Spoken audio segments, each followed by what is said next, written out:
You know what I'm saying? It's wicked, wicked, wicked. So you be careful. Yeah. You can't do nothing. You know what I'm saying? I need you out there. You feel me? Yeah. I hear you. Yes, sir. Yeah. Yes, sir. And have some fucking fun.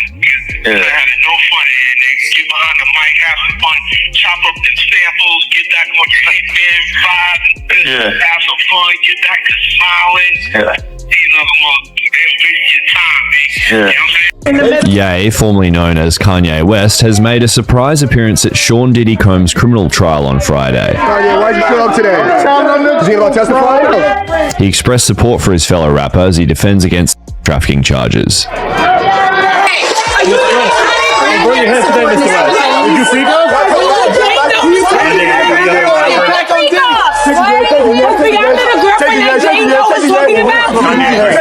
So Katt Williams really been that guy who never lies. And now what he said 2 years ago is finally coming true. Like, the list of celebs dragged into Diddy trial is wild. And honestly not shocking, cause Diddy been so deep in the entertainment scene. So of course big names pop up in court, some from testimony and some just to check if jurors knew them. And guess what? Kanye West was right in the mix. And the crazy part is Diddy actually spoke up after Kanye shouted him out saying free him, and Diddy, sitting locked up in Brooklyn, still found a way to thank Ye on Instagram, dropping love and even linking Yeezy page where Kanye went and announced some jaw-dropping collab between Yeezy and Diddy. Old Sean John brand, like fans were gasping. Cause remember, back in 2022, these two were beefing over that White Lives Matter mess. But now suddenly, Kanye talking about splitting profits with Diddy since he can't earn from behind bars, and Diddy giving that tiny but grateful reply, showing maybe they cool again. But of course, Kanye being Kanye stirred drama too with his wild comments about Jewish folks and that liquor company Diageo. Diddy sued. And then to top it off, Ye dropped a song after Diddy arrest with Diddy's son King Combs, and even slipped in what sounded like a phone call from prison. Like, tell me this whole saga doesn't feel like the biggest plot twist ever. This place could be half of a basketball court. That's where they just got lines of computers with officers of all different people and officers just on the internet. Whoever's over that case, whoever's working that case, don't you know they saw that and took it to their boss? You might think it's petty, but it's not. You do not agitate a lion with a pork chop. And that's what that kid did, bro. Some people feel like, Diddy, he played a part in that video coming out too. Him being spotted with Stevie J, smiling at the camera. A lot of people blame him too. But bro, what did I tell you? He's such a narcissist that he has to be in the public. Listen to me. They just caught him on TMZ today or yesterday or something like that walking. Respect for that, man. But what you think about the diss record that King Combs came out with, where he was coming at 50 and coming at everybody, coming at his dad? Like, how you feel about that record? Well, first, I want to say to this young man, before somebody take his head off, because see, that's that new school bull crap that these kids out here, they easy to fly off their mouth with that. You don't invite a man to your private. You don't invite a man to your private unless you doing the Diddy. If two men lay down, how many homos get up? Let me tell you, young man, 2 of them. You understand? So don't invite a man to your private, because that man will see you and take your head off. Especially somebody like 50. You don't send or let a boy do a man's job. I don't know if he need that type of attention or he want that type of attention. Evidently he do. But 50 is the wrong dude that you want to do that type of attention, get that kind of attention from, bro. In the infamous words of Waka Flocka, that nigga go hard in the paint. And I don't believe that this cat would even put out some trash like that and really didn't know what he was doing. He's teasing the federal government. And I told y'all, the Southern District of New York do not play. So King Kong just put another battery in their back. And you see after he did that shit, something get leaked to the press. Do you notice that, right? As soon as he did some that dumb shit, talking about, well, we did this and we did that. We had this over here. Y'all went to the wrong house. Some went to, said, well, we're going to show you how wrong we are. Yo, CNN, run this. Action, roll them. Don't play with the feds, bro. Because you got to realize this. So Diddy's sons, Christian and Justin, got caught up too. They were cuffed in that 2024 raid, and Christian's still fighting a lawsuit from 2022. Both been in court backing their dad, but Gene Deal saying they following Diddy footsteps and maybe even helped land him in prison. The star witness taking the stand in the Sean Diddy Combs trafficking and racketeering trial. Scott Biscotti, also known as rapper Kid Cudi, just finished testifying about what he says happened with Combs in 2011 and 2012. Biscotti had a brief relationship with Cassie Ventura during this time, and Combs allegedly made threats against him because of it. Biscotti testifying that he believes Combs actually broke into his house and testified that a few months later, a Molotov cocktail was placed on his Porsche, damaging his car. He told the jury he reached out to Combs after his car caught fire and described him with his hands behind his back like a marvel. So Cassie dropped a bomb in court saying, Diddy once threatened Kid Cudi, and then out of nowhere, Cudi's car blew up in his driveway, and Cudi straight up said he thinks Diddy was the one behind it. Do you fear at all for your safety or what life looks like if he is back out in the world? I fear for the messaging that we're going to be giving any newcomers in the industry. And by the way, entertainment is the one that's glamorized and that stands out the most, let's say. Yeah. She's the it girl. Politics is a little bit over to standing right on our neck. But we're representational of everybody. The people you see on TV you can like or not like, you probably have your favorites. I definitely should be one of your favorites, hopefully. But I probably mirror back to you when you watch me things that you really resonate and feel in your everyday life as well. Yeah. You know, we're all just people experiencing things at the end of the day. So, you know, I would be very scared as to what type of messaging this would give people about relationships and behaviors and what you can get away with when you're powerful. And, you know, I'm sure this gave a lot of people that maybe are unstable new ideas for sexual behaviors. I'm really wanting to make sure that everybody is highly aware of how vast and wide the response of this jury is going to read for everyone. You might think you're detached from it and that you're watching an entertainment show of those entertainment people that have nothing to do with you in your everyday, but you'll be surprised how quickly it does. So your fear more so lies in the repercussions this has for the wider industry and less about Diddy may come after you. Yeah, I mean, if he were to walk free, he's coming after everybody.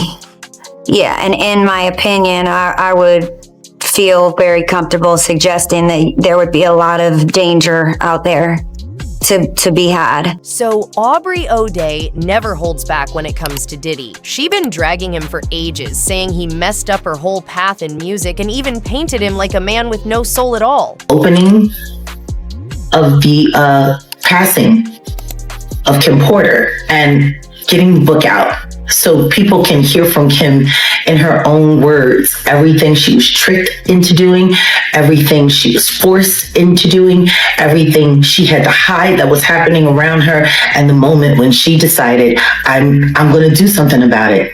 I'm going to stop this freak, and I'm not going to let him hurt another woman. I think for me, the reopening of her cause of death and that autopsy would be like one of the greatest testimonies for any of the Diddy victims. There are so many Diddy victims, and they don't know, but they need to know. They need to read that book. They need to see what she sacrificed for her children. Everyone needs to know Kim Porter's actual story. She was a really remarkable woman in so many different ways. I realized, man, Kim's death wasn't even investigated, bro. Her death wasn't even investigated. And it should have been a proper investigation so all the family members can feel like that there was no foul play in her death. How is it that you know how we are as a people? I don't believe that 10% of your viewers that's watching this don't keep their phone when they go to sleep in arm reach. How is it that there was no electronic products or gadgets around Kim's bed? Her laptop missing, her cell phone's missing. Everything is missing that she could get in touch with her little girls if they not at home or her friends or family. All that's missing. How is it that, and this is her say, that the detectives did not even view the body in the bed where she died at? That the coroner had already removed her, pronounced her dead, and told the detectives that it was no foul play. And if that is true, as I've heard it, and we've read certain things on the internet about it, that case needs to be reopened. We know that Kim, and it's in the this is in the documentation. Shout out to paperwork. At the paperwork part, I gotta shout him out, man, because he looked in the paperwork and it said Kim received a massage for about an hour when she's supposed to have full-blown pneumonia. Who gives somebody a massage when they got pneumonia? Everyone still remembers Kim Porter, the mother of Diddy's kids, who passed away back in 2018 at 47. And while the official report said pneumonia and called it natural causes, people online quickly started buzzing with doubts because she had flu-like signs before. And soon the whispers turned into full-blown theories that maybe her death was not as clear-cut as they said, especially since her name came up again when they talked about Diddy and Cassie's timeline. Can't teach a surprise, but... So out of nowhere, I'll Be Sure, the singer and dad of Kim Porter's son Quincy, spoke up, saying Kim had told him she was scared for her safety, and he even suggested she might have left behind some journals or notes about what she was feeling. And then he threw everyone off by saying her death was not just sad, but could actually be something much darker. Highly paranoid right before Kim passed away. And when he found out that her and Cassie were still secretly talking and meeting, it became a very explosive situation for everyone who knew about it. I hate the fact that she felt so terrified to tell the truth about the man that she had 3 biological children with, that she felt the need to have to be as covert as she was. But I'm grateful that Kim got her truth to people that she trusted. Problem is she didn't know who she could trust and couldn't trust. I have no doubt in my mind that pieces of that memoir have been acquired by the home team.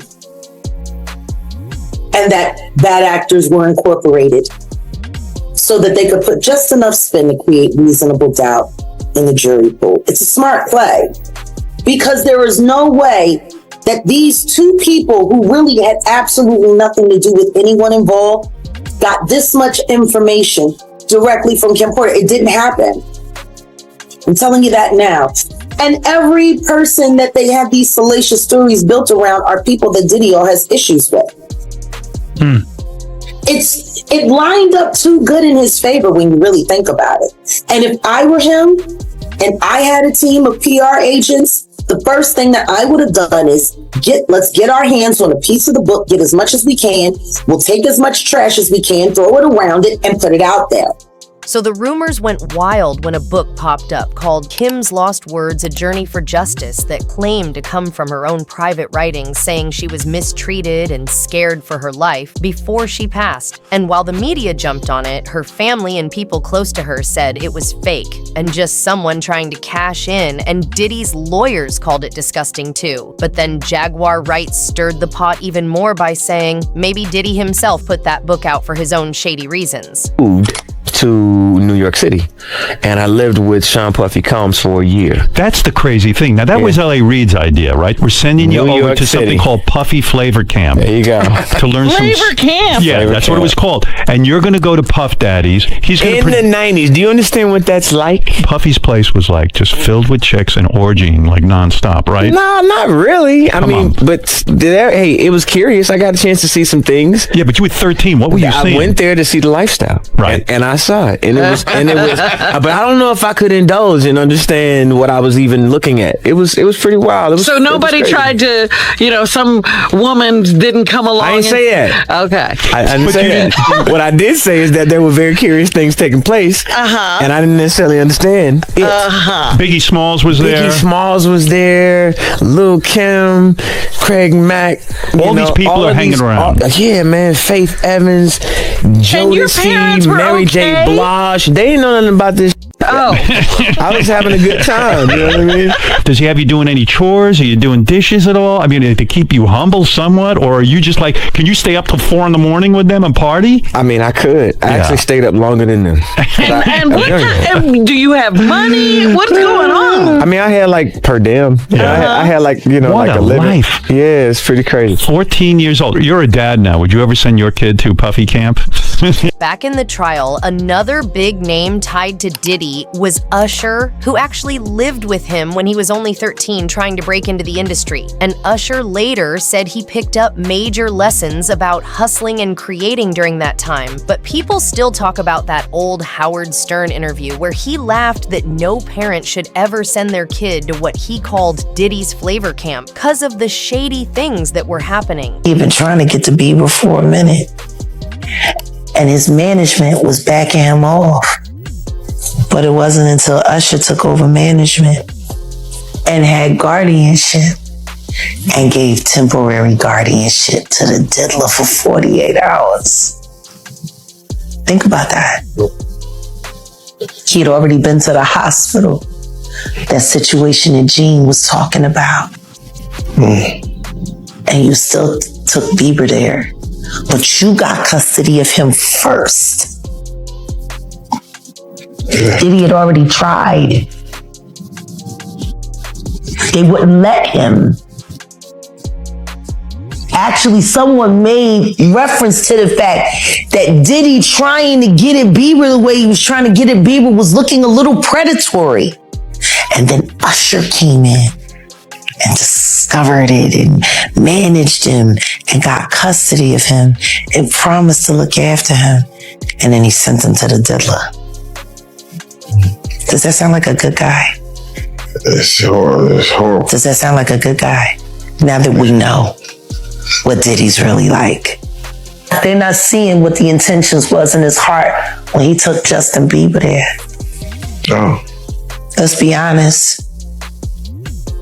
He took Justin Bieber there. So during testimony dawn, Richard dropped some shocking details about a 2010 dinner in West Hollywood where she said Diddy turned aggressive with Cassie and Cassie looked hurt before leaving the table. And get this, Usher, Jimmy Iovine, Big Daddy Kane, and Neo were all sitting there too, and Dawn claimed things even blew up again in the car afterward, making the whole court go silent. And now there are whispers that Usher also had a hand in linking Diddy with Justin Bieber, which only adds more fuel to the drama. Deliberations, the jury now appears to be focusing on the gun possession and bribery charges against Sean Puffy Combs. This afternoon, jurors sent the judge 2 notes, one of which asked for a transcript of a phone message Combs left Wardell Fenderson, once his driver, now the prosecution's star witness. During the trial, Fenderson testified that Combs was armed the night of the shooting at Club New York and later pressured him to claim ownership of a pistol police found when they pulled over Combs' Lincoln Navigator as it fled the shooting. And I just want to make you feel like comfortable, you know what I'm saying? And make your family feel comfortable. What exactly Combs meant by that is in dispute, but the prosecution claims the rapper offered Fenderson $50,000 or a diamond ring to take the rap for the gun. The jurors also wanted to hear a readback of testimony relating to Combs' former girlfriend, actress-singer Jennifer Lopez, who was in the Navigator when it was stopped by police. An officer testified that everyone in the SUV was ordered to put their hands on the vehicle, but Lopez walked away, saying she was going home. As she was being detained, a gun was discovered in the vehicle. At that point, a sergeant on the scene ordered everyone who was in the vehicle under arrest. The officer quotes Lopez as saying, "It's not..." Turns out J-Lo couldn't escape the drama either, because her name slipped in during court and people instantly remembered her wild romance with Diddy in the late 90s and how she ended up caught in that infamous 1999 nightclub arrest, right by his side. When I was a 18-year-old kid, just wanting to do nothing other than make my mother proud and make Belize proud and do what all of us want to do, be recognized for our talent and take over the world. I was defending him and he turned around and called witnesses to testify against me, and he contributed. He pretty much sent me to prison. So that is the context by which you must always describe that relationship. Yes, I forgave, I moved on, but let us not pretend as if I was in Miami for Thanksgiving and Christmas. Well, I spent a birthday with him once. I saw a birthday cake. I went again to do a charity event for impoverished youth in London. So let us not lose sight of what the cold hard facts are. This was not someone who I vacationed with and who he and I enjoyed this great intimate relationship of brotherhood. This is someone who destroyed my life and who I forgave and who I moved on, and for the better interest of Belize, because he was in a position at that time to give scholarships and to maybe invest. I would not deny attempting to bring the investment to Belize and to bring the contributions to education to Belize, but don't distort it as if, he and I were bombale. This is someone that destroyed my life. Jennifer Lopez, when she's finally held accountable for the part she played. Do you think they'll bring up charges on Jennifer Lopez? They better. She committed perjury. Last time I checked, there's no statute of limitation on perjury. We can start there. Let's bring Jenny to the cell block. She's been to every other block. All Jennifer Lopez had to do was marry a white boy, Oscar winner, for people to stop remembering that she had a gun in her pocketbook. She had gunshot residue on her hands the night that Natanya was shot at that club. For all we know, that bullet came from the gun that was in her hand. And not once has she spoken up for the betterment of that woman. Not once has she donated to her family or for her medical bills that she's still paying, or say something in her defense to stop Puffy from gaslighting her and trying to put hits out on her because he was afraid that maybe one day they would open the case and she still has the bullet fragments in her face. Like, J-Lo has said nothing. Crazy thing is, it looks like both of them actually pushed their young protege under the bus just to dodge the heat and save themselves. Makes you wonder if someday the real truth about these celebs will finally spill out for everyone to see. So what do you think, will that day ever come? And if you love hearing all this juicy tea, make sure you hit that subscribe button and stay tuned to Taylor Tells All, where the gossip never stops.